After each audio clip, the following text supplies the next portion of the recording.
Hello students, welcome to Panchajanya S. ನಾನು ನವೀನ್ ಕುಮಾರ್. ಇವತ್ತಿನ the Hindu ಪತ್ರಿಕೆಯ ವಿಶ್ಲೇಷಣೆಗೆ ನಿಮಗೆಲ್ಲರಿಗೂ ಸ್ವಾಗತ. ಒಂದೊಂದಾಗಿ ಎಲ್ಲ ಮುಖ್ಯ ವಿಷಯಗಳನ್ನ ಗಮನಿಸ್ತಾ ಹೋಗೋಣ. ಮೊದಲನೇದು, the rights rise, Europe state of denial. ಇದು ಇಂಟರ್ನ್ಯಾಷನಲ್ ರಿಲೇಷನ್ಗೆ ಸಂಬಂಧಪಟ್ಟಂತ ವಿಷಯ. ಇದರ ವಿವರಗಳನ್ನ ನೋಡೋದಾದ್ರೆ ಏನಾಗ್ತಾ ಇದೆ, ಈಗ ಯುಕ್ರೇನ್ ವಾರ್ ಬಗ್ಗೆ ಮುಖ್ಯವಾಗಿ ಮಾತುಕತೆಗಳು ನಡೀತಾ ಇದೆ. Contradiction in Ukraine war talks. The US and Europe excluded each other at different times from peace talks, showing hypocrisy in their approach. ಮುಖ್ಯವಾಗಿ ಈ ಯುಕ್ರೇನ್ಗೆ ಸಂಬಂಧಪಟ್ಟ ಹಾಗೆ ಯುರೋಪ್ ಒಂದ್ ಕಡೆ ಆದ್ರೆ ಇನ್ನೊಂದ್ ಕಡೆ ರಷ್ಯಾ ಮತ್ತೆ ಅಮೆರಿಕ ಒಟ್ಟಾಗ್ತಾ ಇವೆ. ಹಾಗಾಗಿ ಈ ಎರಡು ಬಣಗಳ ನಡುವೆ, ಈ ಕಡೆ ಯುರೋಪ್ ಮತ್ತೆ ಈ ಕಡೆ ರಷ್ಯಾ ಮತ್ತು ಅಮೆರಿಕ, ಈ ಎರಡು ಬಣಗಳ ನಡುವೆ ಹಲವಾರು ಭಿನ್ನಾಭಿಪ್ರಾಯಗಳಿದೆ. ಇನ್ನು ಹಿಂದೆ ಸಹ ಅಮೆರಿಕ ಮತ್ತೆ ಯುರೋಪ್ ಬೇರೆ ಬೇರೆ ಸಂದರ್ಭದಲ್ಲಿ ಈ ಯುಕ್ರೇನ್ಗೆ ಸಂಬಂಧಪಟ್ಟ ಮಾತುಕತೆಗಳಲ್ಲಿ ಒಬ್ಬರನ್ನ ಇನ್ನೊಬ್ರು ಹೊರಗಡೆ ಇಟ್ಟಿದ್ರು. ಅಂತಂದ್ರೆ ಯುರೋಪ್ಗೆ ಸಂಬಂಧಪಟ್ಟ ಮಾತುಕತೆಯಲ್ಲಿ ಅಮೆರಿಕ ಭಾಗವಹಿಸ್ತಾ ಇರಲಿಲ್ಲ, ಅಮೆರಿಕ ಸಹ ಎಷ್ಟೋ ಮಾತುಕತೆಗಳಲ್ಲಿ ಯುರೋಪ್ ಅನ್ನ ಪರಿಗಣಿಸಲೇ ಇಲ್ಲ. ಹೀಗಾಗಿ ತಮ್ಮ ಧೋರಣೆಯಲ್ಲಿ ದ್ವಂದ್ವವಾದ ನೀತಿಯನ್ನ ತೋರಿಸ್ತಾ ಇರುತ್ತೆ ಆವಾಗ ಅಂತ ಮೊದಲನೇ ಪಾಯಿಂಟ್ ಹೇಳುತ್ತೆ. ಇನ್ನು right wing politics in Europe. The US accused Europe of suppressing right wing voices, but it had previously done the same in its own election. ಅಂದ್ರೆ ಯುರೋಪ್ ಏನ್ ಮಾಡ್ತಾ ಇದೆ, ಕೆಲವೊಂದು ಬಲಪಂಥೀಯ ಧೋರಣೆಗಳನ್ನ ಹತ್ತಿಕ್ತಾ ಇದೆ, ಕುಗ್ಗಿಸ್ತಾ ಇದೆ ಅಂತ ಅಮೆರಿಕ ಆರೋಪ ಮಾಡುತ್ತೆ. ಆದ್ರೆ ಅಮೆರಿಕದಲ್ಲೇ ಮೊದಲು ಹಲವಾರು ಸಾರಿ ಚುನಾವಣೆಯಲ್ಲಿ ಈ ರೀತಿ ಧೋರಣೆಗಳನ್ನ ಹತ್ತಿಕ್ಕುವ ಕೆಲಸ ನಡೀತಾ ಇತ್ತು. US blames Europe on Ukraine. ಅಂತಂದ್ರೆ the US criticized Europe for not doing enough in the Ukraine war, even though it had spent over $110 billion on it. America ಏನ್ ಹೇಳ್ತಾ ಇದೆ, ಯುರೋಪ್ ಏನು ಇದರಲ್ಲಿ ಕೆಲಸನೇ ಮಾಡಿಲ್ಲ, ಯುಕ್ರೇನ್ಗೆ ಸಂಬಂಧಪಟ್ಟ ಹಾಗೆ ಯುರೋಪ್ ಯಾವ ಕ್ರಮವನ್ನು ಕೈಗೊಳ್ಳಿಲ್ಲ ಅಂತ ಅಮೆರಿಕ ಆರೋಪ ಮಾಡ್ತಾ ಇದೆ. ಏನ್ ಖರ್ಚು ಮಾಡಿಲ್ಲ, ಕೆಲಸ ಸಹ ಮಾಡಿಲ್ಲ ಅಂತ ಹೇಳ್ತಾ ಇದೆ. ಆದ್ರೆ ಯುರೋಪ್ ಈಗಾಗಲೇ ಸುಮಾರು $110 ಬಿಲಿಯನ್ ಗಿಂತಲೂ ಹೆಚ್ಚು ಖರ್ಚನ್ನ ಮಾಡಿ ಅಲ್ಲಿ ತನ್ನ ಪಾತ್ರವನ್ನು ವಹಿಸ್ತಾ ಇದೆ. ಇನ್ನು migration and terrorism issues. Europe's liberal policies allowed radicals and terrorist to enter, leading to rising support for far right parties. ಅಂತಂದ್ರೆ ಯುರೋಪ್ನಲ್ಲಿ ಕೆಲವೊಂದು ಸಾರಿ ಈ ಉದಾರವಾದ ನೀತಿಗಳಿರುತ್ತೆ. ಅಂತಂದ್ರೆ ಯಾವ ದೇಶದವರು ಬೇಕಾದ್ರೂ ಈಸಿಯಾಗಿ ಅಲ್ಲಿ ಬರಬಹುದು, ಆ ದೇಶಕ್ಕೆ ಪ್ರವೇಶ ಕೊಡುವ ಸಂಬಂಧಪಟ್ಟ ಹಾಗೆ ಈ ಯುರೋಪಿನ ನೀತಿಗಳನ್ನು ಉಪಯೋಗಿಸ್ಕೊಂಡು ಕೆಲವು ಉಗ್ರರು ಮತ್ತೆ ಭಯೋತ್ಪಾದಕರು ಅಲ್ಲಿ ಪ್ರವೇಶಿಸ್ತಾ ಇರ್ತಾರೆ. ಅವರ ಒಂದು ಭಯದಿಂದಾಗಿ ಅಲ್ಲಿನ ಜನ ಬಲಪಂಥೀಯ ಪಕ್ಷಗಳ ಕಡೆ ಹೆಚ್ಚು ಬೆಂಬಲವನ್ನ ಕೊಡ್ತಾ ಹೋಗ್ತಾರೆ. ಹೀಗಾಗಿ ಯುರೋಪ್ ತನ್ನ ನೀತಿಗಳ ಮೂಲಕ ಜನರನ್ನ ಬೇರೆ ಹಾದಿಗೆ ಕರ್ಕೊಂಡು ಹೋಗ್ತಾ ಇದೆ ಅಂತ ಅಮೆರಿಕ ಮತ್ತೆ ಬೇರೆ ಆರೋಪವನ್ನು ಮಾಡುತ್ತೆ.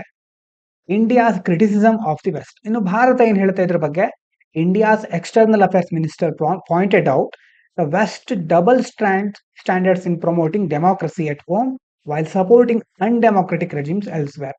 ಅಂತಂದ್ರೆ ಈ ಬೇರೆ ಬೇರೆ ಪಾಶ್ಚಿಮಾತ್ಯ ದೇಶಗಳು ಇರ್ತಾವಲ್ವಾ, ಇದು ಹೇಗೆ ಅಂತಂದ್ರೆ ಬೇರೆ ದೇಶದ ವಿಷಯ ಬಂದಾಗ ದೊಡ್ಡ ಪ್ರಜಾಪ್ರಭುತ್ವವನ್ನು ನೀವು ಕಾಪಾಡಲೇಬೇಕು ಅನ್ನೋದನ್ನ ಎತ್ತಿ ಹಿಡಿಯೋ ತರ ವಾದ ಮಾಡುತ್ತವೆ.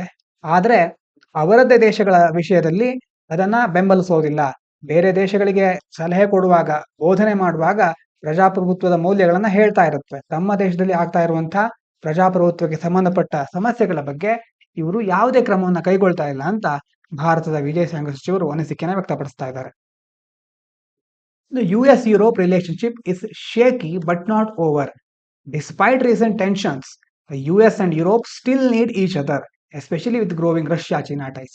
ಈ ಒಂದು ಎರಡು ಭಿನ್ನಾಭಿಪ್ರಾಯಗಳು, ಈ ಎರಡು ದೇಶಗಳ ನಡುವೆ, ಎರಡು ಬಣಗಳ ನಡುವೆ ಭಿನ್ನಾಭಿಪ್ರಾಯ ಇದೆ ಅಂದ ಮಾತ್ರಕ್ಕೆ ಅವರ ನಡುವಿನ ಸಂಬಂಧ ಮುಗ್ದೇ ಹೋಯ್ತು ಅಂತಲ್ಲ. We are living in multilateral world ಅಲ್ವಾ. ಅಂತಂದ್ರೆ ನಾವು ಬಹುಪಕ್ಷೀಯ ಜಗತ್ತಿನಲ್ಲಿ ಜೀವಿಸ್ತಾ ಇದ್ದೇವೆ. ಯಾವುದೇ ಒಂದು ದೇಶ ಇಲ್ಲಿ ಸಾರ್ವಭೌಮತೆಯನ್ನ ಪಡ್ಕೊಳ್ಳಿಕ್ಕೆ ಸಾಧ್ಯ ಆಗುವುದಿಲ್ಲ. ಪ್ರತಿಯೊಂದು ದೇಶ ಸಹ ಇನ್ನೊಂದು ದೇಶದ ಮೇಲೆ ಆರ್ಥಿಕವಾಗಿ ಆಗಿರಬಹುದು ಅಥವಾ ಬೇರೆ ಬೇರೆ ಕಾರಣಗಳಿಗಾಗಿ, ರಾಜತಾಂತ್ರಿಕವಾಗಿ, ಹೀಗೆ ಹಲವಾರು ರೀತಿಯ ಸಂಬಂಧವನ್ನ ಇಟ್ಕೊಳ್ಳೇಬೇಕಾಗುತ್ತೆ. ಯಾವುದೇ ಒಂದು ದೇಶ ಇಡೀ ಜಗತ್ತನ್ನು ನಿರ್ವಹಿಸಲಿಕ್ಕೆ ಸಾಧ್ಯ ಆಗುವುದಿಲ್ಲ. ಹಾಗಾಗಿ ಈ ಒಂದು ಕಾರಣದಲ್ಲಿ ಅವರಿಗೆ ಭಿನ್ನಾಭಿಪ್ರಾಯ ಇರಬಹುದು. ಆದ್ರೆ ಇನ್ನೊಂದು ಕಡೆ ರಷ್ಯಾ ಮತ್ತೆ ಚೀನಾದ ಒಂದು ಬಾಂಧವ್ಯ ಹೆಚ್ಚಾಗ್ತಾ ಇದೆ. ಇವರನ್ನ, ಈ ಒಂದು ರಷ್ಯಾ ಚೀನಾ ಬಾಂಧವ್ಯವನ್ನ ಹಿಮ್ಮೆಟ್ಟಿಸ್ಲಿಕ್ಕೆ ಯುರೋಪ್ ಮತ್ತೆ US ಒಟ್ಟಾಗ್ತಾರೆ. ಹಾಗಾಗಿ ಪದೇ ಪದೇ ಇಂತಹ ಒಂದು ಆಟ, ಅಂತಂದ್ರೆ ಜಗತ್ನಲ್ಲಿ ಅವರವರ ಟೈಮ್ ಬಂದಾಗ ಅವರವರು ಹೆಚ್ಚು ಮುನ್ನೆಲೆಗೆ ಬಂದು ತಮಗೆ ಅನ್ಸಿದ್ದನ್ನ ಮಾಡ್ತಾ ಇರ್ತಾರೆ. ಹಾಗಾಗಿ ಕೊನೆಯ ಪಾಯಿಂಟ್ ಏನ್ ಹೇಳ್ತಾ ಇರುತ್ತೆ, ಈ ಬಿರುಕು ಬಿಟ್ಟಿದೆ ಅಷ್ಟೇ. ಹಾಗಾಗಿ ಕಂಪ್ಲೀಟ್ ಆಗಿ ಇದು ಮುಗ್ದೋಗಿಲ್ಲ ಈ ಸಂಬಂಧ. ಮುಂದಿನ ದಿನಗಳಲ್ಲಿ ಬೇರೆ ಒಂದು ಟರ್ನ್ ತೆಗೆದುಕೊಳ್ಳುವ ಸಾಧ್ಯತೆನೂ ಇರುತ್ತೆ. ಇದಾದ್ಮೇಲೆ ಈ ಕಡೆ ನೋಡಿ, it is an honour for Kannada say writer Banu Mushtaq ಅನ್ನೋರು ಒಂದು ಪುಸ್ತಕ. ನೀವು ಬೂಕರ್ ಪ್ರೈಸ್ ಬಗ್ಗೆ ಕೇಳಿರಬಹುದು. ಬೂಕರ್ ಪ್ರೈಸ್ ನ ಟಾಪ್ 13 ಲಿಸ್ಟ್ ಅಲ್ಲಿ ಕನ್ನಡದ ಭಾನು ಮುಷ್ತಾಕ್ ಅವರ ಪುಸ್ತಕದ ಅನುವಾದ ಅಲ್ಲಿ ಸೆಲೆಕ್ಟ್ ಆಗಿದೆ. ಅಂದ್ರೆ ಈ ಒಂದು ಬೂಕರ್ ಪ್ರೈಸ್ ಅನ್ನ ಮುಖ್ಯವಾಗಿ ಒಬ್ಬರಿಗೆ ಕೊಡ್ತಾರೆ. ಅದಕ್ಕಿಂತ ಮೊದಲು 13 ಉತ್ತಮ ಪುಸ್ತಕಗಳನ್ನ ಆಯ್ಕೆ ಮಾಡ್ತಾರೆ. ಆಮೇಲೆ ಅದಾದ ನಂತರ 6 ಪುಸ್ತಕಗಳನ್ನ ಮತ್ತೆ ಮುಂದಿನ ರೌಂಡಿಗೆ ಕಳಿಸ್ತಾರೆ. ಫೈನಲ್ ಆಗಿ ಒಂದು ಪುಸ್ತಕವನ್ನು ಆಯ್ಕೆ ಮಾಡ್ತಾರೆ. ಈ ಒಂದು ಟಾಪ್ 13 ಅಂತಂದ್ರೆ ವಿಶ್ವದಲ್ಲೇ ಅತ್ಯುತ್ತಮ ಪುಸ್ತಕಗಳಲ್ಲಿ ಒಂದನ್ನ ಆಯ್ಕೆ ಮಾಡ್ತಾರೆ. ಅದರಲ್ಲಿ ಟಾಪ್ 13 ಅಲ್ಲಿ ಕನ್ನಡದ ಭಾನು ಮುಷ್ತಾಕ್ ಅವರ ಪುಸ್ತಕವು ಸಹ ಸೆಲೆಕ್ಟ್ ಆಗಿದೆ. ಇದಕ್ಕೆ ಬೂಕರ್ ಪ್ರಶಸ್ತಿ ಸಿಕ್ಕಿದ್ರೆ ಬಹಳ ಒಳ್ಳೆಯ ವಿಷಯ ಭಾರತಕ್ಕೆ, ಹಾಗೆ ಕನ್ನಡಕ್ಕೂ ಸಹ ಬಹಳ ಒಳ್ಳೆಯ ವಿಚಾರ. ಇನ್ನು ಅವರ ಪುಸ್ತಕ ಟ್ರಾನ್ಸ್ಲೇಟ್ ಆಗಿರೋದು ಹಾರ್ಟ್ ಲ್ಯಾಂಪ್ ಅಂತ, ಅದನ್ನ ದೀಪಾ ಬಾಸ್ತಿ ಅವರು ಟ್ರಾನ್ಸ್ಲೇಟ್ ಮಾಡಿದ್ದಾರೆ. ಇನ್ನು ಮುಂದಿನ ದಿನಗಳಲ್ಲಿ ಪ್ರಶಸ್ತಿ ಸಿಕ್ಕಿದ್ರೆ ಇನ್ನಷ್ಟು ಹೆಚ್ಚಿನ ವಿಷಯಗಳನ್ನ ತಿಳ್ಕೊಳ್ಳೋಣ.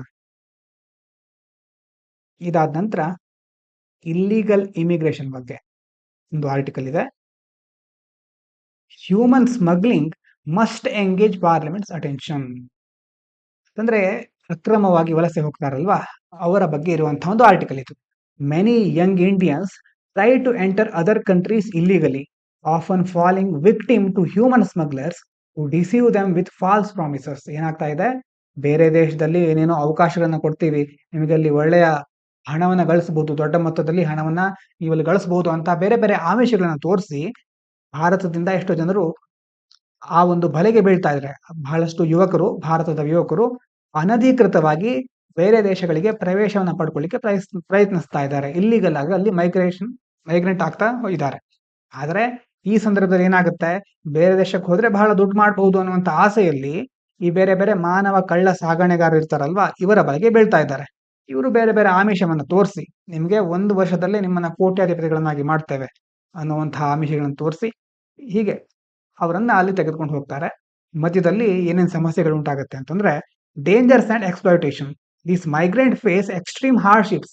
Some are left stranded and forced into labour or even lose their lives in harsh conditions like desert of the sea. ಅವರು ಸುಮ್ಮನೆ ತಗೊಂಡು ಹೋಗ್ತಾರೆ, ಆದ್ರೆ ಮಧ್ಯದಲ್ಲಿ ಏನಾದ್ರೂ ಅಪಾಯ ಆದ್ರೆ ಅದು ಇವರ ಜವಾಬ್ದಾರಿ ಆಗಿರುತ್ತೆ. ಯಾರು ಹೋಗ್ತಾರೋ ಅವರು ಎಷ್ಟೋ ಸಾರಿ ಹಲವಾರು ರೀತಿಯ ಕಷ್ಟಗಳನ್ನ ಅನುಭವಿಸ್ಬೇಕಾಗುತ್ತೆ.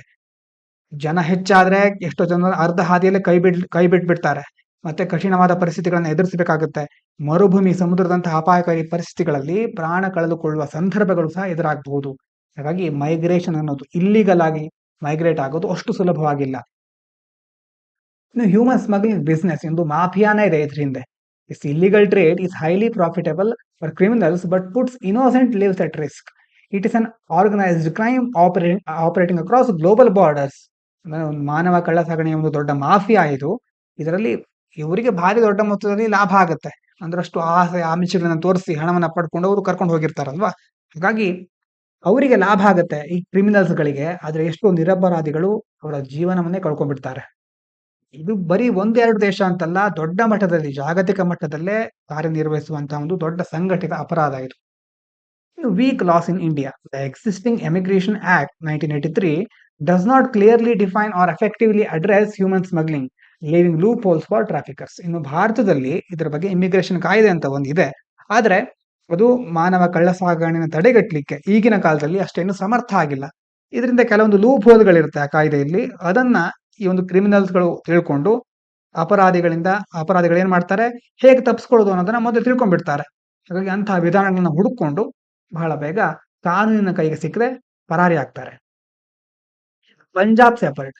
Punjab has a law 2012 to regulate travel agents and curb human smuggling, but its enforcement it's weak. ಅಂದ್ರೆ ಪಂಜಾಬ್ನಲ್ಲಿ ಇದಕ್ಕೆ ಸಂಬಂಧಪಟ್ಟ ಒಂದು ಈ ಪ್ರವಾಸದ ಏಜೆಂಟ್ಗಳು ಇರ್ತಾರಲ್ವಾ, ಟೂರಿಸ್ಟ್ ಏಜೆಂಟ್ಗಳು, ಅವರನ್ನ ನಿಯಂತ್ರಿಸಲಿಕ್ಕೆ ಮತ್ತೆ ಮಾನವ ಕಳ್ಳ ಸಾಗಣೆ ತಡೆಗಟ್ಟಲಿಕ್ಕೆ ಕಾನೂನೇನೋ ಇದೆ, ಆದ್ರೆ ಅದರ ಅನುಷ್ಠಾನವನ್ನ ಸರಿಯಾಗಿ ಮಾಡ್ಲಿಲ್ಲ ಅಲ್ಲಿ. ಹಾಗಾಗಿ ಒಳ್ಳೆಯ ಕಾನೂನು ಇದ್ರೂ ಅನುಷ್ಠಾನ ಸರಿಯಾಗದೆ ಇದ್ರೆ ಅದರಿಂದ ಯಾವ ಪ್ರಯೋಜನ ಸಹ ಇರುವುದಿಲ್ಲ. ನೀಡ್ ಫಾರ್ ಸ್ಟ್ರಾಂಗ್ ನ್ಯಾಷನಲ್ ಲಾ.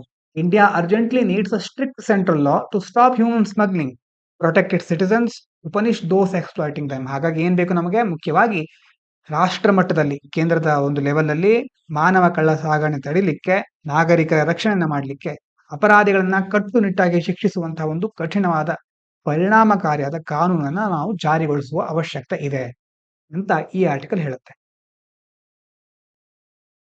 ಇದಾದ ನಂತರ blunt weapon India should end net curbs especially when imposed without good reason. ನಿನ್ನೆ ನೋಡಿದ್ವಿ ಇದ್ರ ಬಗ್ಗೆ. ಇಂಟರ್ನೆಟ್ ಶಟ್ಡೌನ್ ಅನ್ನೋದು ನೋಡಿದ್ವಲ್ಲ, ಅಂತಂದ್ರೆ ಇಂಟರ್ನೆಟ್ ವ್ಯವಸ್ಥೆನ ಸ್ಥಗಿತಗೊಳಿಸೋದು. ಅದರ ಬಗ್ಗೆ ಭಾರತದಲ್ಲಿ ಹಿಂದಿನ ವರ್ಷದಲ್ಲಿ ಹಲವಾರು ಪ್ರಕರಣಗಳು ಇಂಟರ್ನೆಟ್ ಸ್ಥಗಿತ ಪ್ರಕರಣಗಳು ಕಂಡು ಬಂದಿವೆ ಅಂತ ಒಂದು ವರದಿ ಹೇಳಿತ್ತು. ಅದರ ಬಗ್ಗೆ ಎಡಿಟೋರಿಯಲ್ ಕೊಟ್ಟಿದ್ದಾರೆ. India leads in internet shutdowns. Even though the number of shutdowns in India was slightly lower in 2024 than in 2023, India still had the most shutdown in the world. 2023ಕ್ಕೆ ಹೋಲಿಸಿದ್ರೆ 2024ರಲ್ಲಿ ಕಳೆದ ವರ್ಷ ಇಂಟರ್ನೆಟ್ ಸ್ಥಗಿತಗಳ ಸಂಖ್ಯೆ ಸ್ವಲ್ಪ ಕಡಿಮೆ ಇದೆ. ಆದರೆ ವಿಶ್ವದಲ್ಲಿ ಭಾರತ ಇಂಟರ್ನೆಟ್ ಸ್ಥಗಿತವನ್ನ ಮಾಡಿದಂತಹ ಹೆಚ್ಚಿನ ಟಾಪ್ ದೇಶಗಳ ಒಂದು ಪಟ್ಟಿಯಲ್ಲಿ ಹೆಚ್ಚು ರ್ಯಾಂಕ್ ಅಂದ್ರೆ ನಾವು ಸೆಕೆಂಡ್ ರ್ಯಾಂಕ್ ಏನೋ ಇದ್ವಿ ಅಲ್ವಾ ನಿನ್ನೆ. ಅಂದ್ರೆ ಅತಿ ಹೆಚ್ಚು ಗೌರ್ಮೆಂಟ್ ಮೂಲಕ ಇಂಟರ್ನೆಟ್ ಸ್ಥಗಿತಗೊಂಡ ವ್ಯವಸ್ಥೆಗಳಲ್ಲಿ ಟಾಪ್ ಇದ್ದೇವೆ ನಾವು. ಹಾಗಿದ್ದಾಗ ಅಂತ ಇಂಟರ್ನೆಟ್ ಸ್ಥಗಿತಗೊಳಿಸಿದಂತಹ ಟಾಪ್ ದೇಶಗಳಲ್ಲಿ ಭಾರತ ಸಹ ಒಂದು. ಯಾಕೆ ಶಟ್ ಡೌನ್ ಮಾಡ್ತಾರೆ ಅಂತ ನಿನ್ನ ಸಹ ನೋಡಿದ್ವಿ ಒಂದ್ಸಾರಿ. ಇಲ್ಲಿ ಸಹ ರೀಸನ್ ಕೊಟ್ಟಿದ್ದಾರೆ. Most shutdowns were imposed during protest, terminal clashes and even exams to prevent cheating. However, blocking the internet can also delay important information and emergency responses. ಅಂತಂದ್ರೆ ಈಗ ಮುಖ್ಯವಾಗಿ ಇದನ್ನ ಶಟ್ ಡೌನ್ ಮಾಡೋದು ಯಾಕೆ? ಪ್ರತಿಭಟನೆಗಳಿರುತ್ತೆ, ಸೌಹಾರ್ದಕ್ಕೆ ಧಕ್ಕೆ ತರುವಂತ ಘಟನೆಗಳಾಗಬಹುದು. ಇನ್ನೇ ನೋಡಿದ್ವಲ್ಲ, ಇನ್ನೊಂದು ಮಿಸ್ಇನ್ಫಾರ್ಮೇಶನ್, ಸುಳ್ಳು ಸುದ್ದಿ ಹರಡಿ ಗಲಭೆಗಳನ್ನ ಎಬ್ಸೋದಾಗಿರ್ಬಹುದು. ಮತ್ತೆ ಪರೀಕ್ಷೆಯಲ್ಲಿ ಸಹ ನಕಲನ್ನ ತಡೆಯಲಿಕ್ಕೆ, ಕಾಪಿ ಮಾಡೋದನ್ನ, ಚೀಟ್ ಮಾಡೋದನ್ನ ತಡೆಯಲಿಕ್ಕೆ ಇಂಟರ್ನೆಟ್ ಸ್ಥಗಿತವನ್ನ ಮಾಡ್ತಾರೆ. ಆದ್ರೆ ಅದೇ ಸಂದರ್ಭದಲ್ಲಿ ಮೆಡಿಕಲ್ ಸಿಸ್ಟಮ್ಗಳಿರುತ್ತೆ, ಎಷ್ಟು ಅಗತ್ಯ ಸೌಕರ್ಯಗಳಿರುತ್ತೆ, ಅತ್ಯಂತ ಅನಿವಾರ್ಯವಾದ ಎಷ್ಟು ಕೆಲಸಗಳು ನಡಿಬೇಕಾಗಿರುತ್ತೆ, ಬ್ಯಾಂಕಿಂಗ್ ಸಿಸ್ಟಮ್ ಇರಬಹುದು, ಎಲ್ಲವೂ ಸಹ ಏನಾಗುತ್ತೆ? ಸ್ಥಗಿತವಾಗುತ್ತೆ. ತುರ್ತು ಮಾಹಿತಿಯನ್ನ ಪಡ್ಕೊಳ್ಳಿಕ್ಕಾಗಲ್ಲ, ಎಷ್ಟೋ ಸೇವೆಗಳು ಸಹ ವಿಳಂಬಗೊಳ್ಳುತ್ತೆ. ಹಾಗಾದ್ರೆ ಸುಪ್ರೀಂ ಕೋರ್ಟ್ ಏನ್ ಹೇಳುತ್ತೆ ಇದ್ರ ಬಗ್ಗೆ? Supreme court ruled that internet shut downs should B necessary and proportional as they affect people jobs, education and medical access. ಅಂತಂದ್ರೆ ಯಾವಾಗ ಅಗತ್ಯ ಇದೆಯೋ ಆವಾಗ ಮಾತ್ರ ಇಂಟರ್ನೆಟ್ ಶಟ್ ಡೌನ್ ಮಾಡಬೇಕು, ಅದರಲ್ಲೂ ಸಮರ್ಪಕವಾದ ರೀತಿಯಲ್ಲಿ ಮಾಡಬೇಕು. ಶಟ್ ಡೌನ್ ಮಾಡೋದಂತ ಇಡೀ ದಿನ ಶಟ್ ಡೌನ್ ಮಾಡ್ಕೊಂಡಿರೋದಲ್ಲ, ಎಷ್ಟು ಬೇಕೋ ಅಷ್ಟೇ ಮಾಡಬೇಕು. ಯಾಕಂತಂದ್ರೆ ಜನರ ಉದ್ಯೋಗ, ಶಿಕ್ಷಣ ಮತ್ತೆ ಆರೋಗ್ಯ ಸೇವೆಗಳ ಮೇಲೆ ದೊಡ್ಡ ಪರಿಣಾಮ ಉಂಟಾಗುತ್ತೆ ಇದರಿಂದ. Lack of transparency. Many shutdowns are imposed without proper government orders or explanations, violating rules.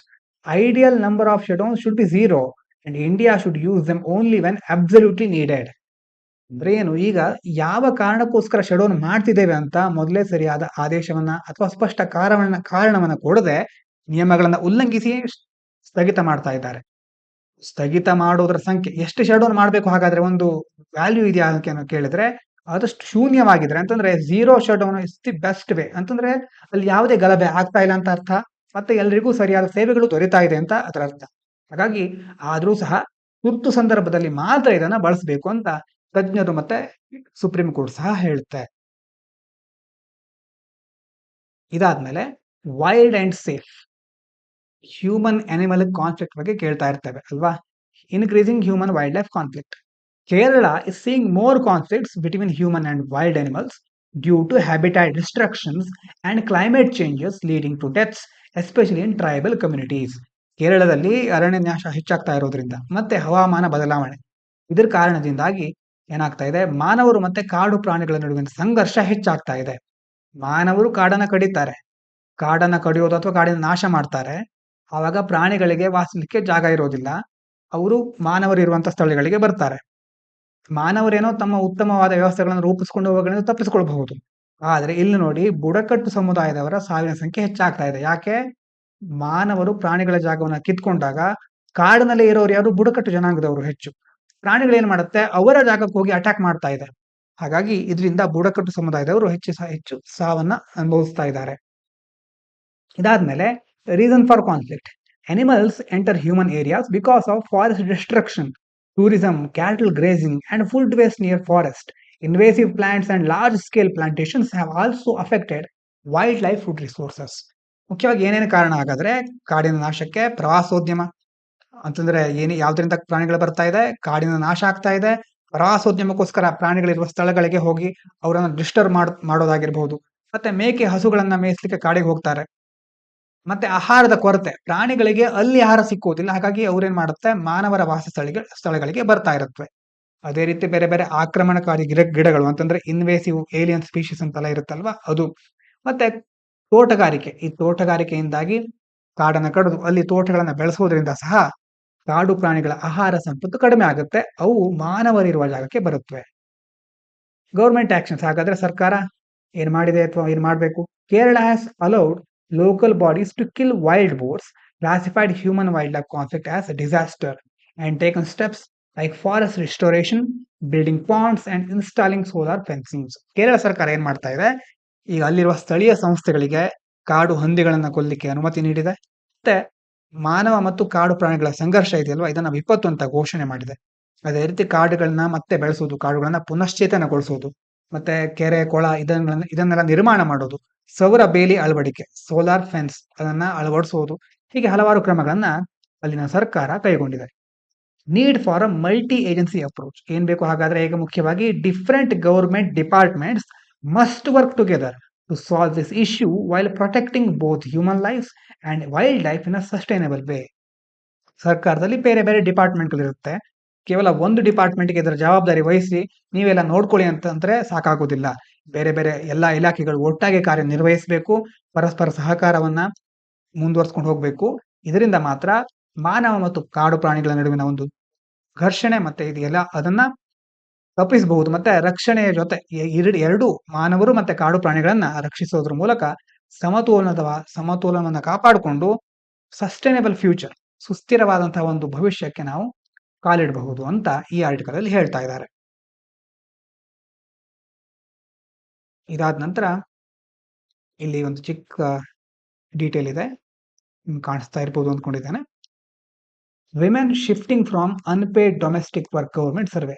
Government survey ಏನ್ ಹೇಳ್ತಾ ಇದೆ ಅಂತಂದ್ರೆ, participation of women in employment related work increases 25% in 2024 from 21.8% in 2019. 2019ರಲ್ಲಿ ಮಹಿಳೆಯರು ಅಂದ್ರೆ ಅನ್ಪೇಡ್ ಡೊಮೆಸ್ಟಿಕ್ ವರ್ಕ್, ಮನೆಯಲ್ಲಿ ಮನೆ ಕೆಲಸ ಮಾಡ್ತಿರ್ತಾರೆ, ಅವರಿಗೆ ಅದಕ್ಕೆ ಯಾವುದೇ ಸಂಬಳ ಸಿಗೋದಿಲ್ಲ. ಅಂತಹ ಉದ್ಯೋಗಗಳಿಂದ ಈಗ ಎಂಪ್ಲಾಯ್ಮೆಂಟ್ ಕಡೆ ಅಂತಂದ್ರೆ ಸರಿಯಾದ ಸ್ಟ್ರಕ್ಚರ್, ಫಾರ್ಮಲ್ ವರ್ಕ್ ಅಂತ ಹೇಳ್ತೀವಲ್ವಾ, ಅಂತಂದ್ರೆ ಸರಿಯಾದ ಸ್ಯಾಲರಿ ಸಿಸ್ಟಮ್, ವರ್ಕಿಂಗ್ ಅವರ್ಸ್, ಇಂತಹ ಒಂದು ಅವಕಾಶಗಳಿರುವ ಕೆಲಸಗಳ ಕಡೆ ಹೆಚ್ಚು ಮುಖ ಮಾಡ್ತಾ ಇದ್ದಾರೆ. ಅದರ ಒಂದು ಪ್ರಮಾಣ 2019ರಲ್ಲಿ 21.8 ಅಷ್ಟಿತ್ತು. ಈಗ ಅದು 2024ರಲ್ಲಿ 25ಕ್ಕೆ ತಲುಪಿದೆ, 25%ಗೆ ತಲುಪಿದೆ. For men it rose to 75% from 70%. ಮೊದಲು ಈಗ ನಮ್ಮ ಬೇರೆ ಬೇರೆ ಈಗ ಮಹಿಳೆಯರ ತಕೊಂಡ್ರೆ ಮತ್ತೆ ಪುರುಷರ ಒಂದು ಪ್ರಮಾಣವನ್ನು ಕನ್ಸಿಡರ್ ಮಾಡಿದ್ರೆ ಪುರುಷರ ಉದ್ಯೋಗದ ಪ್ರಮಾಣ 70% ಇತ್ತು, ಈಗ ಅದು 75% ಆಗಿದೆ. Women spent 305 minutes a day in unpaid domestic services. ಅದರ ಜೊತೆ ಮುಖ್ಯವಾಗಿ ಮಹಿಳೆಯರು ಸುಮಾರು 305 ನಿಮಿಷಗಳನ್ನ ಪ್ರತಿದಿನ ಅನ್ಪೇಡ್ ಅಂತಂದ್ರೆ ಮನೆ ಕೆಲಸಗಳಲ್ಲಿ ಅಥವಾ ಬೇರೆ ಬೇರೆ ಸ್ಯಾಲರಿ ಇಲ್ಲದೆ ಇರುವಂತಹ ಕೆಲಸಗಳಲ್ಲಿ ಆ ಸಮಯವನ್ನು ಕಳೀತಾರೆ ಅಂತ ಹೇಳ್ತಾ ಇದ್ದಾರೆ. ಇದು ನಿಮ್ಗೆ ಬೇಕಾದ್ರೆ ಸೊಸೈಟಿಯಲ್ಲಿ ಎಥಿಕ್ಸ್ ನಲ್ಲಿ ಯೂಸ್ ಮಾಡ್ಕೋಬಹುದು ಈ ಡೇಟಾವನ್ನು. ಇದರ ಬಗ್ಗೆ ಎಕ್ಸ್ಟ್ರಾ ಡೀಟೇಲ್ಸ್ ಇದ್ರೆ ಎಡಿಟೋರಿಯಲ್ ಹೇಗೂ ಬರುತ್ತೆ ಆವಾಗ ಇನ್ನೂ ಸಹ ಚೆನ್ನಾಗಿ ನೋಡ್ತೇವೆ. ಇದಾದ್ಮೇಲೆ ಎಐ ಬಗ್ಗೆ ಒಂದು ಆರ್ಟಿಕಲ್ ಇದೆ. AI has an environmental problem. ಹಲವಾರು ಆರ್ಟಿಕಲ್ ಮೂಲಕ ಎಐ ಇಂದ ಏನೇನು ಉಪಯೋಗ ಆಗ್ತಾ ಇದೆ ಅಂತ ಸಹ ನೋಡ್ತಾ ಇದ್ದೇವೆ. ಇಂದಿನ ಆರ್ಟಿಕಲ್ ಮುಖ್ಯವಾಗಿ ಎಐ ಇಂದ ಪರಿಸರಕ್ಕೆ ಯಾವ ರೀತಿ ತೊಂದರೆ ಆಗ್ತಾ ಇದೆ ಅಂತ ಹೇಳ್ತಾ ಇದೆ. AI is growing fast. AI is changing how we work and live. The global AI market is worth $200 billion and could add $15 trillion to the economy by 2030. Countries like the US and India are investing heavily in the AI development. ಅಂತಂದ್ರೆ AI ಒಂದು ಕ್ಷೇತ್ರ ಇದೆಯಲ್ವಾ, artificial intelligence, ಕೃತಕ ಬುದ್ಧಿಮತ್ತೆ ಅಂತ ಹೇಳ್ತಾರೆ. ಈ ಕ್ಷೇತ್ರ ಬಹಳ ವೇಗವಾಗಿ ಬೆಳೀತಾ ಇದೆ. ಅದರ ಮೌಲ್ಯ ವಿಶ್ವದಲ್ಲಿ ಈಗಾಗಲೇ $200 billion ತಲುಪಿದೆ. 2030ರೊಳಗೆ ಇದು 15.7 ಟ್ರಿಲಿಯನ್ ಆಗಬಹುದು ಅಂತ ಅಂದಾಜಿಸ್ತಾ ಇದ್ದಾರೆ. ಇನ್ನು ಅಮೆರಿಕ ಹಾಗೂ ಭಾರತದಂತಹ ದೇಶಗಳು ಹೆಚ್ಚಿನ ಹೂಡಿಕೆಯನ್ನ ಮಾಡ್ತಾನೆ ಇವೆ. ಆದ್ರೆ ಸಮಸ್ಯೆ ಏನು? AI has environmental cost. AI needs lot of energy to run, especially for training models and operating data centers. These data centers already cost 1% of global greenhouse gas emissions and this number is expected to rise. ಸಮಸ್ಯೆ ಏನು ಅಂತಂದ್ರೆ, ಈ AI model ಅನ್ನ train ಮಾಡೋದಕ್ಕಾಗಿರ್ಬಹುದು, ಅದಕ್ಕೆ ಬೇಕಾದಂತಹ ಬೇರೆ ಬೇರೆ ವ್ಯವಸ್ಥೆಗಳನ್ನ ರನ್ ಮಾಡೋದಕ್ಕೆ ಬಹಳಷ್ಟು ವಿದ್ಯುತ್ ಬೇಕಾಗುತ್ತೆ. ವಿಶೇಷವಾಗಿ ಈ ಎಐ ಮಾಡೆಲ್ಸ್ ಅಂತ ಹೇಳಿದ್ವಲ್ಲ, ದೊಡ್ಡ ಮಾದರಿಗಳನ್ನ ತರಬೇತಿ ಮಾಡುವಾಗ ಮೊದಲು ಅದನ್ನ ಟ್ರೈನ್ ಮಾಡಬೇಕಾಗುತ್ತಲ್ವಾ, ಹಾಗಾಗಿ ಅದನ್ನ ಟ್ರೈನ್ ಮಾಡುವಾಗ ಮತ್ತೆ ಮಾಹಿತಿ ಕೇಂದ್ರಗಳು, ಡೇಟಾ ಸೆಂಟರ್ಸ್ ಅಂತ ಹೇಳ್ತೇವೆ, ಡೇಟಾ ಸೆಂಟರ್ಗಳು ಮತ್ತೆ ಸರ್ವರ್ಗಳನ್ನ ಸರಿಯಾಗಿ ನಿರ್ವಹಣೆ ಮಾಡಬೇಕು ಅಂತ ಆದ್ರೆ ಅದಕ್ಕೆ ಬಹಳಷ್ಟು ವಿದ್ಯುತ್ ಬೇಕಾಗುತ್ತೆ. ಈ ಒಂದು ಕೇಂದ್ರಗಳಿಂದ, ಡೇಟಾ ಸೆಂಟರ್‌ಗಳಿಂದ ಉತ್ಪಾದನೆ ಆಗುತ್ತಲ್ವಾ? ಆ ಬೇರೆ ಬೇರೆ ರೀತಿಯ ಹಸಿರುಮನೆ ಅನಿಲಗಳು. ಅದರಿಂದ ಆ ಒಂದು ಉತ್ಪತ್ತಿಯಾಗುವ ಅನಿಲಗಳು ಜಗತ್ತಿನಲ್ಲಿ ಒಟ್ಟು ಹಸಿರುಮನೆ ಅನಿಲಗಳಿಗೆ ಸುಮಾರು 1% ಕೊಡುಗೆಯನ್ನ ಈಗಲೇ ನೀಡ್ತಾ ಇದೆ. ಅಂದ್ರೆ ಬಂದು ಕೆಲವೇ ವರ್ಷಗಳಾದ್ರೂ ಇಷ್ಟು ದಿವಸದಲ್ಲೇ ಅದರ ಒಂದು ಹಸಿರುಮನೆ ಅನಿಲಗಳ ಉತ್ಸರ್ಜನೆ ಇದೆಯಲ್ವಾ? ಇದು 1%ಗೆ ತಲುಪಿಬಿಟ್ಟಿದೆ. ಒಟ್ಟು ಉತ್ಸರ್ಜನೆಯಲ್ಲಿ. ಮುಂದಿನ ವರ್ಷಗಳಲ್ಲಿ ಇದು ಇನ್ನಷ್ಟು ಹೆಚ್ಚಾಗುವ ಸಾಧ್ಯತೆ ಹೇಗೂ ಇದೆ. E-waste and carbon emissions. AI creates electronic waste and releases lot of carbon dioxide. Training advanced models like GPT-3 can emit as much CO2 as dozens of cars in a year.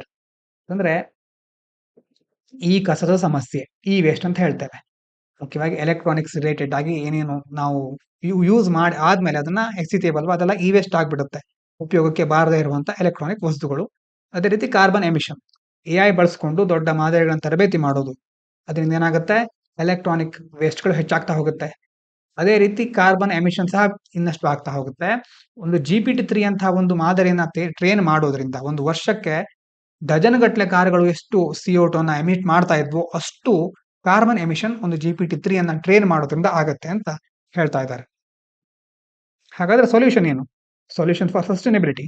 Companies should switch to renewable energy, use energy efficient hardware, and improve AI models to reduce power consumption.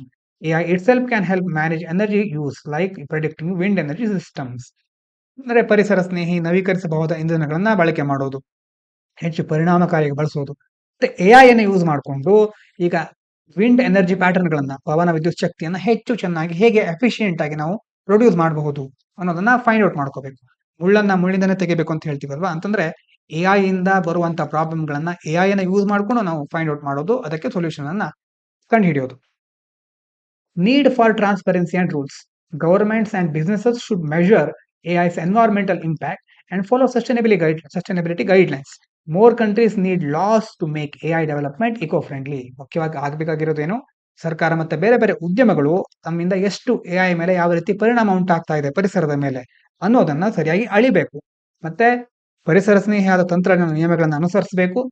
ಎಲ್ಲಾ ದೇಶಗಳು, ಬೇರೆ ಬೇರೆ ದೇಶಗಳು ಸಹ AI ಅಭಿವೃದ್ಧಿಯನ್ನ ಪರಿಸರ ಸ್ನೇಹಿ ಆಗಿಸುವ ನಿಟ್ಟಿನಲ್ಲಿ ಕಾನೂನುಗಳನ್ನ ಜಾರಿಗೊಳಿಸಬೇಕು ಅಂತ ಈ ಆರ್ಟಿಕಲ್ ಅಲ್ಲಿ ಹೇಳ್ತಾ ಇದ್ದಾರೆ.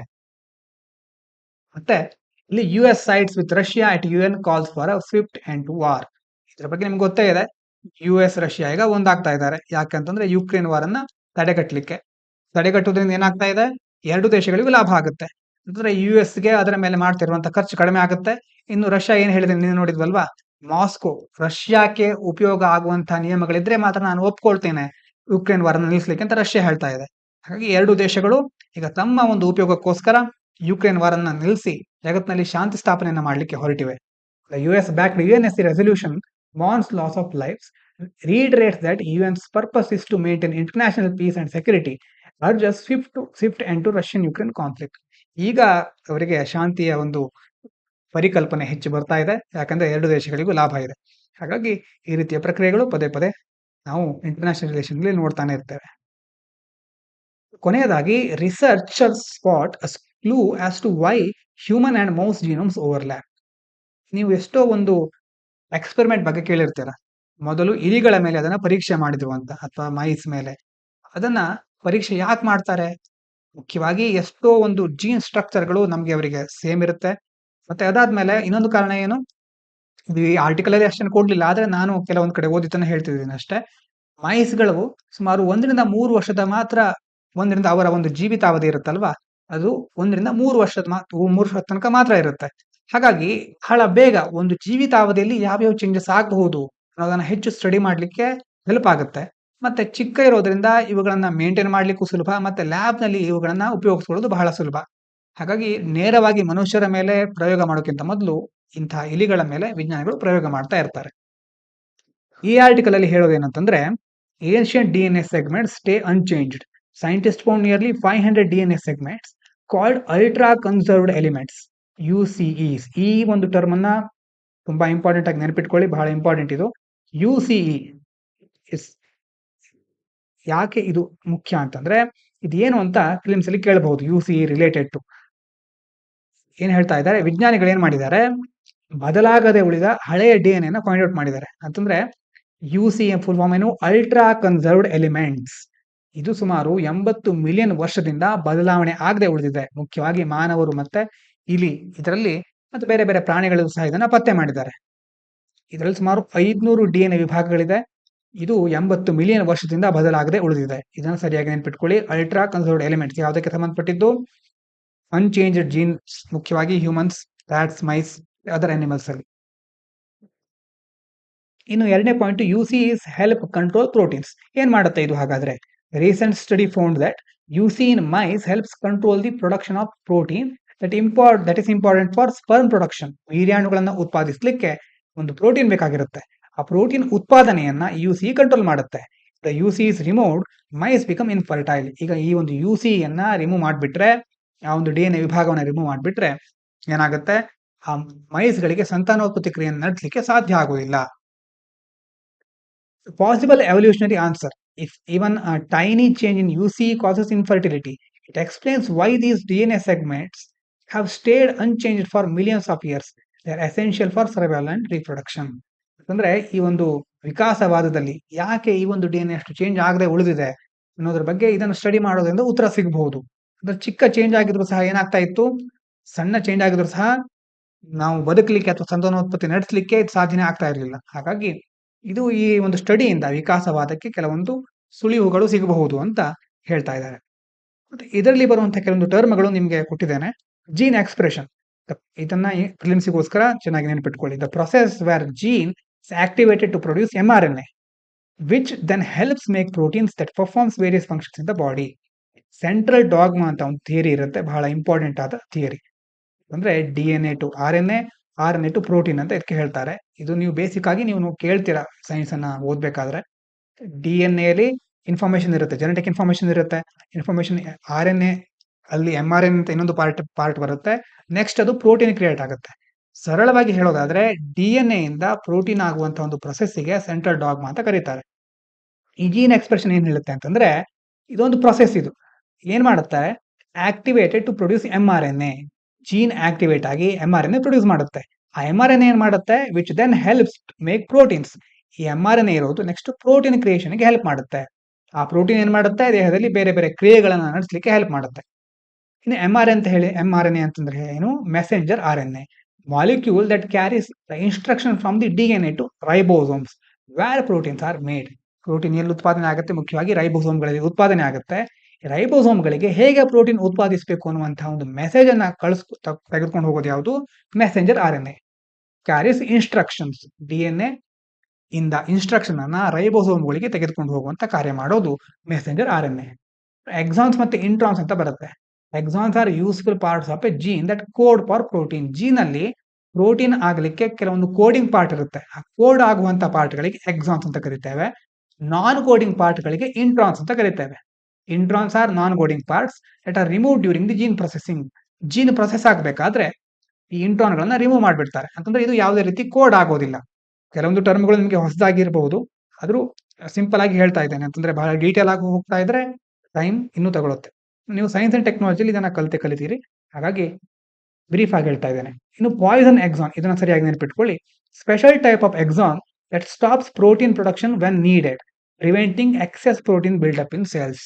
ಅಂತಂದ್ರೆ ಕೆಲವೊಂದ್ ಸರಿ ಏನಾಗುತ್ತೆ, ಕೋಶಗಳಲ್ಲಿ, ಜೀವಕೋಶಗಳಲ್ಲಿ ಎಕ್ಸೆಸ್ ಆಗಿ ಪ್ರೋಟೀನ್ ಕ್ರಿಯೇಟ್ ಆಗೋದನ್ನ ತಪ್ಪಿಸ್ಲಿಕ್ಕೆ ಪಾಯ್ಸನ್ಸ್ ಎಕ್ಸಾನ್ಸ್ ಅಂತ ಇರುತ್ತೆ. ಅದೇನ್ ಮಾಡುತ್ತೆ? ಎಷ್ಟು ಬೇಕೋ ಅಷ್ಟೇ ಪ್ರೋಟೀನ್ ಪ್ರೊಡ್ಯೂಸ್ ಆಗ್ತಾ ಇದೆಯಾ, ಮತ್ತೆ ಹೆಚ್ಚು ಪ್ರೋಟೀನ್, ಬೇಕಾದಕ್ಕಿಂತ ಹೆಚ್ಚು ಪ್ರೋಟೀನ್ ಪ್ರೊಡ್ಯೂಸ್ ಆಗಬಾರ್ದು, ಹೆಚ್ಚು ಪ್ರೋಟೀನ್ ಉತ್ಪಾದನೆ ಆಗಬಾರ್ದು ಅನ್ನೋದನ್ನ ನೋಡ್ಕೊಳ್ಳುತ್ತೆ. ಅದಕ್ಕೆ ಪಾಯ್ಸನ್ ಎಕ್ಸಾನ್ ಅಂತ ಕರೀತಾರೆ. ಇದಾದ್ಮೇಲೆ ಇವತ್ತಿನ ವಾಕ್ಯಾಬ್ಯುಲರಿ ನೋಡ್ಬಿಡೋಣ. Rahul was curious about his ancestor. Ancestor ಅಂತಂದ್ರೆ ಪೂರ್ವಜರು, forefather. And wanted to learn more about his families history. ತಮ್ಮ ಪೂರ್ವಜರ ಬಗ್ಗೆ ಅವನಿಗೆ ಹೆಚ್ಚು ಕುತೂಹಲ ಬಂದಿತ್ತು. ಮತ್ತೆ ತಮ್ಮ ಫ್ಯಾಮಿಲಿ ಹಿಸ್ಟ್ರಿ ಹೇಗಿರಬಹುದು ಅನ್ನೋದನ್ನ ತಿಳ್ಕೊಳ್ಳಿಕ್ಕೆ ಹೊರಟಿದ್ದ. While searching through old books he found an ancient manuscript that was still intact. ಹೀಗೆ ಸರ್ಚ್ ಮಾಡ್ತಾ ಇರಬೇಕಾದ್ರೆ ಒಂದು ಮ್ಯಾನುಸ್ಕ್ರಿಪ್ಟ್, ಹಸ್ತಪ್ರತಿ ಸಿಕ್ತು ಅವನಿಗೆ. ಒಂದು ತಾಳೆಗರಿ ಅಂತ ಕರಿಬಹುದು, ಅಥವಾ ಹಸ್ತಪ್ರತಿ ಸಿಕ್ಕಿದಾಗ ಅದು ಸ್ಟಿಲ್ ಇಂಟ್ಯಾಕ್ಟ್ ಅಂತಂದ್ರೆ ಇನ್ನೂ ಸಹ ಯಾವುದೇ ನಾಶ ಆಗದೆ ಸರಿಯಾಗಿರೋದು. ಅನ್ಡ್ಯಾಮೇಜ್ಡ್. ಇಂಟ್ಯಾಕ್ಟ್ ಅಂತಂದ್ರೆ ಅನ್ಡ್ಯಾಮೇಜ್ಡ್. However, there was a struggle between him and his brother over who would keep it. ಅಂತಂದ್ರೆ ಯಾರು ಅದನ್ನ ಇಟ್ಕೋತಾರೆ ಅನ್ನೋದ್ರ ಬಗ್ಗೆ there was a tussle. Tussle ಅಂತಂದ್ರೆ ಜಗಳ ಆಡೋದು. ಅಂದ್ರೆ ಹೋರಾಟಕ್ಕೂ ಇದು ಹೇಳ್ತಾರೆ, ಇಲ್ಲಿ ಜಗಳ ಆಡೋದು ಅಂತ ನಾವು ಕನ್ಸಿಡರ್ ಮಾಡಬಹುದು. ಅವನ ಮತ್ತು ಅವನ ಬ್ರದರ್ ನಡುವೆ ಜಗಳ ಶುರುವಾಯಿತು, ಯಾರು ಅದನ್ನ ಇಟ್ಕೊಳ್ಳೋದು ಅಂತ. To resolve this issue they decided to present it to a museum ensemble. ಇದನ್ನ ಪರಿಹರಿಸಬೇಕು ಅಂತ ಅವ್ರು ಏನ್ ಮಾಡಿದ್ರು, ಒಂದು ವಸ್ತು ಸಂಗ್ರಹಾಲಯದ ಎನ್ಸೆಂಬಲ್ಗೆ ಅಂದ್ರೆ ಅಲ್ಲಿನ ಕಲೆಕ್ಷನ್ಗೆ, ಸಂಗ್ರಹಕ್ಕೆ ಅದನ್ನ ಒಪ್ಪಿಸಿದ್ರು. Museum had a repertory of many such historical document. ಆ ಒಂದು ಮ್ಯೂಸಿಯಂ ನಲ್ಲಿ ಇಂಥ ಹಲವಾರು ಹಿಸ್ಟೋರಿಕಲ್ ಡಾಕ್ಯುಮೆಂಟಿನ ದೊಡ್ಡ ಭಂಡಾರವೇ ಇತ್ತು, ವಿಷಯ ಭಂಡಾರವೇ ತುಂಬಿಕೊಂಡಿತ್ತು ಅಲ್ಲಿ ಅಂತ ಇದರಿಂದ ನಾವು ತಿಳ್ಕೊಳ್ತೇವೆ. ಇಷ್ಟು ಶಬ್ದಗಳನ್ನ ಸರಿಯಾಗಿ ನೆನಪಿಟ್ಕೊಳ್ಳಿ. ನಿನ್ನೆ ಕ್ವಶನ್ಗೆ on 21st June the sun, ಇದಕ್ಕೆ answer A does not set below the horizon at the Arctic circle. ಇವತ್ತಿನ question, which one of the following lakes of west Africa has become dry and turn in to a desert. West ಆಫ್ರಿಕಾದ ಒಂದು dessert dry ಆಗಿದೆ ಅಂತಂದ್ರೆ, ಮೊದ್ಲೇನಿತ್ತು lake ಆಗಿತ್ತು, ಅದು following lake ಮೊದಲು lake ಆಗಿರೋದು ಈಗ ಡೆಸರ್ಟ್ ಆಗ್ಬಿಟ್ಟಿದೆ, ಯಾವುದು ಅಂತ ಕೇಳ್ತಾ ಇದ್ದಾರೆ.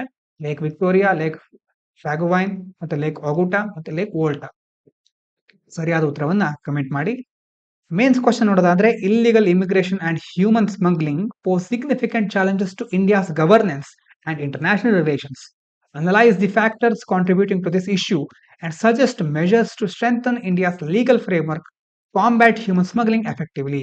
ಮೊದಲನೇದಾಗಿ ಮೊದಲ ಕೆಲವು ಆರ್ಟಿಕಲ್ಗಳಲ್ಲಿ ನೋಡಿದ್ವಲ್ವಾ, ಇಲ್ಲಿಗಲ್ ಮೈಗ್ರೇಷನ್, ಹ್ಯೂಮನ್ ಸ್ಮಗ್ಲಿಂಗ್, ಇದರ ಬಗ್ಗೆ ತಿಳ್ಕೊಂಡಿದ್ದೇವೆ. ಆನ್ಸರ್ ರೈಟಿಂಗ್ ನ ಪ್ರಾಕ್ಟೀಸ್ ಮಾಡಿ.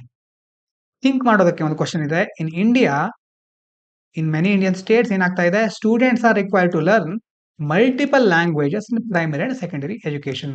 ನಾವು ಸಹ ನಮ್ಮ ಪ್ರಾಥಮಿಕ ಮತ್ತು ಕಳೆ ನಂತರದ ಶಿಕ್ಷಣಗಳಲ್ಲಿ ಏನ್ ಮಾಡಿದ್ದೇವೆ, ಹಲವಾರು ಭಾಷೆಗಳನ್ನ, ತ್ರಿಭಾಷಾ ಸೂತ್ರ ಇರಬಹುದು, ದ್ವಿಭಾಷಾ ಸೂತ್ರ, ಬೇರೆ ಬೇರೆ ರಾಜ್ಯಗಳಲ್ಲಿ ಬೇರೆ ಬೇರೆ ವ್ಯವಸ್ಥೆಗಳಿದೆ, ಹೀಗೆ ಬೇರೆ ಬೇರೆ ಭಾಷೆಗಳನ್ನ ಕಲಿತಿದ್ದೇವೆ ನಾವು. ಈಗಲೂ ಸಹ ಕೆಲವೊಂದು ಸಿಸ್ಟಮ್ಗಳು ಮುಂದುವರ್ಕೊಂಡು ಬಂದಿವೆ. Some consider it an unnecessary burden. ಕೆಲವರು ಏನ್ ಹೇಳ್ತಾರೆ, ಅಷ್ಟೇನು ಭಾಷೆಗಳ ಅವಶ್ಯಕತೆ ಇರಲಿಲ್ಲ, ಸುಮ್ಮನೆ ಬರ್ಡನ್ ಆಗ್ತಾ ಇದೆ. ಹೇಳ್ತಾ ಇದ್ದಾರೆ ಹಿಂದಿ ಹೇರಿಕೆ ಅನ್ನುವಂತ ಶಬ್ದ ಬರುತ್ತೆ, ನೀವು ಕೇಳಿರಬಹುದು, ಸುಮ್ಮನೆ ಹಿಂದಿಯನ್ನ ಹೇರ್ತಾ ಇದ್ದಾರೆ. While others believe it is beneficial for the future. ಇನ್ನು ಕೆಲವರು ಏನ್ ಹೇಳ್ತಾರೆ, ಇಲ್ಲ ಮುಂದೆ ಅವರಿಗೆ ಬೇರೆ ಬೇರೆ ಜಾಬ್ ಸಂದರ್ಭದಲ್ಲಿ ಮತ್ತೆ ಹಲವಾರು ರೀತಿಯ ಉಪಯೋಗಗಳಾಗುತ್ತೆ ಅಂತ ಹೇಳ್ತಾರೆ. Based on your personal experience. ಈಗ ನಾವು ಇಡೀ ರಾಷ್ಟ್ರವನ್ನ ಅಥವಾ ರಾಜ್ಯವನ್ನ ತೆಗೆದುಕೊಳ್ಳುವ ಬದಲು ನಿಮ್ಮ ಪರ್ಸನಲ್ ಎಕ್ಸ್ಪೀರಿಯನ್ಸ್ ಪ್ರಕಾರ ಇದು ಒಳ್ಳೇದಾ ಅಥವಾ ಇದು ಒಳ್ಳೇದಲ್ವಾ? Do you think learning multiple languages has been helpful? ಒಂದಕ್ಕಿಂತ ಹೆಚ್ಚು ಭಾಷೆಯನ್ನು ಕಲ್ತ್ಕೊಳ್ಳೋದು ಹೆಲ್ಪ್ಫುಲ್ ಆಗುತ್ತಾ? What suggestions would you offer to improve language education India? ಭಾರತದಲ್ಲಿ ಭಾಷೆಗಳಿಗೆ ಸಂಬಂಧಪಟ್ಟ ಹಾಗೆ ಇರುವಂತಹ ಶಿಕ್ಷಣ ಪದ್ಧತಿಗೆ ನೀವೇನಾದ್ರೂ ಸಲಹೆ ಕೊಡ್ಲಿಕ್ಕೆ ಬಯಸ್ತೀರಾ ಅಂತ ಇವತ್ತಿನ ಥಿಂಕ್ ಕ್ವಶನ್. ಹಾಗಾಗಿ ಇದರ ಬಗ್ಗೆ ಆನ್ಸರ್ ಅನ್ನ ಥಿಂಕ್ ಮಾಡಬಹುದು, ನೀವು ಕಮೆಂಟ್ ಸಹ ಮಾಡಬಹುದು. ಇವಿಷ್ಟು ಇವತ್ತಿನ ಮುಖ್ಯ ವಿಚಾರಗಳು. ಇಷ್ಟು ಹೊತ್ತಿನ ಕೇಳಿದ ಎಲ್ಲರಿಗೂ ಧನ್ಯವಾದಗಳು. ಇದು ಪಾಂಚಜನ್ಯ IAS.